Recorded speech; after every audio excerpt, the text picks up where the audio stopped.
Klasifikasi guna lahan dan kegiatan Kota Bandung oleh Haji Muhammad L. Hakim. Tabel of content dalam hal permasalahan ini: 1. Latar belakang, 2. Tahap transformasi, 3. Permasalahan dan tujuan survei, 4. Sasaran dan keluaran survei, 5. Lingkup kegiatan dan pendekatan pelaksanaan, 6. Organisasi tim dan etika survei. Latar belakang. Latar belakang pertumbuhan kota sering dipahami sebagai penambahan fisik semata, bangunan baru, jalan baru, atau perluasan wilayah. Namun, transformasi kota memiliki makna yang lebih dalam, perubahan fungsi ruang untuk meningkatkan nilai dan efisiensi bagi penghuninya. Dengan kata lain, transformasi bukan sekedar menambah bangunan, melainkan mengubah cara ruang digunakan agar lebih bermanfaat. Presentasi ini berangkat dari kebutuhan untuk memahami bagaimana Kota Bandung mengalami proses pertumbuhan sekaligus transformasi.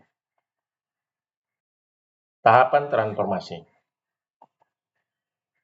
Transformasi lahan dan kegiatan kota terjadi melalui beberapa tahapan. Suksesi, fungsi lama diganti total oleh fungsi baru. Infansi, fungsi baru mulai tumbuh tetapi belum mendominasi.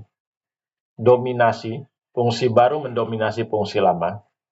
Penetrasi, fungsi baru masuk ke dalam fungsi lama, menciptakan interaksi. Tahapan ini membantu kita mengenali dinamika perubahan guna lahan di Bandung dari perumahan yang berubah menjadi komersial, hingga kawasan industri yang bercampur dengan hunian. Permasalahan dan tujuan survei. Pembangunan di Bandung sering tidak sesuai dengan RT/RW. Hal ini menimbulkan dampak sosial, budaya, ekologi, dan ekonomi. Survei ini bertujuan mengkaji kesesuaian antara guna lahan dan kegiatan aktual dengan rencana tata ruang hingga menjadi dasar kebijakan penataan kota yang tepat.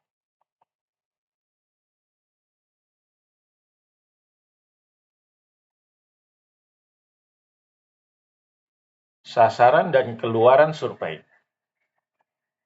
Sasaran survei meliputi memahami sistem dan karakteristik lahan yang ada, menangkap variasi kegiatan yang berkembang di Bandung. Keluaran survei berupa laporan hasil yang siap digunakan, serta masukan untuk tahapan perencanaan berikutnya. Dengan demikian, hasil survei tidak berhenti sebagai data, tetapi menjadi referensi praktis bagi pengambil keputusan.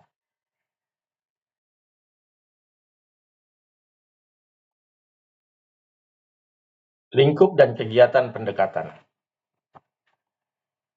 Survei mencangkup 6 wilayah pengembangan WP di Bandung dengan durasi pelaksanaan selama 1 semester. Pendekatan dilakukan melalui tahapan rumusan masalah, kebutuhan data, perangkat survei, output. Diagram proses ini memastikan survei berjalan sistematis dan terukur. 6. Organisasi tim dan etika survei. Tim survei memiliki struktur organisasi yang jelas. Dituangkan dalam proposal kegiatan. Etika survei dijaga dengan melindungi privasi responden, menjaga transparansi proses. Hal ini penting agar proses hasil survei dapat dipercaya dan diterima oleh masyarakat maupun stakeholder. 7. Kebutuhan data.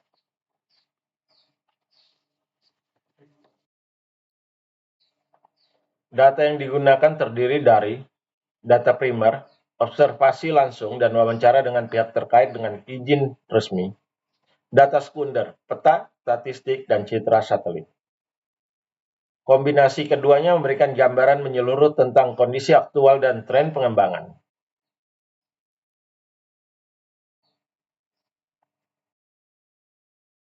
8. Kategori guna lahan dan variasi kegiatan. Kategori guna lahan di Bandung meliputi perumahan, industri manufaktur dan gudang, ruang terbuka hijau atau RTH, dan kawasan lindung, campuran hunian dan usaha kecil. Variasi kegiatan divisualisasikan dalam metrik ikon menunjukkan keragaman aktivitas yang berlangsung di setiap wilayah.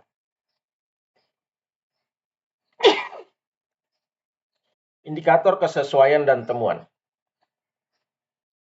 Indikator kesesuaian meliputi fisik, KDB, KLB, dan KDH, regulasi, izin dan zonasi, dampak lalu lintas dan lingkungan. Contoh temuan: WPA, dominasi komersial, WPB, campuran kegiatan di hunian, WPC, kekurangan RTH. Temuan ini menunjukkan adanya ketidakseimbangan antara rencana dan realitas. 10. Tren transformasi, risiko, dan peluang. Tren transformasi ditunjukkan dengan grafik panah naik, menandakan peningkatan aksesibilitas dan ekonomi lokal sebagai pemicu utama. Risiko yang muncul antara lain berkurangnya RTH dan konflik fungsi lahan. Namun peluangnya adalah peningkatan nilai ekonomi dan efisiensi ruang jika transformasi dikelola dengan baik.